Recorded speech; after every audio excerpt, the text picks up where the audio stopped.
এটা হচ্ছে আপনার living cum dining space. Living cum dining স্পেসটা দেখুন কোয়াইট স্পেশিয়াস। এই জায়গা থেকে রয়েছে আপনার ঢুকেই দেখুন আপনার যেটা হচ্ছে কমন টয়লেট। কমন টয়লেটটা আপনি পাচ্ছেন এরকম একটা পজিশনে, আপনি পাচ্ছেন কমন টয়লেট।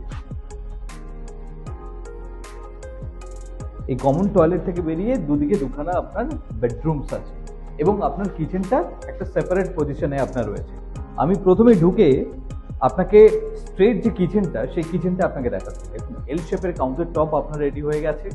সামনে আপনার যে উইন্ডোটা রয়েছে সেই উইন্ডোটা দেখুন যথেষ্ট বড় সাইজের আপনার উইন্ডো, এবং সামনে যেহেতু আপনার প্রপার্টি আছে অলরেডি একজনের বাড়ি, তো সেই জায়গা থেকে এখানে পরবর্তীকালে কিন্তু প্রপার্টি আসার কিন্তু কোনো চান্সেস নেই। এটা হচ্ছে আপনার 3 BHK এবং দুটো বেডরুম রয়েছে। আমার ঠিক এরকম একটা ফ্রন্টে রাকেশকে বলবো ক্যামেরাটা প্যান করতে।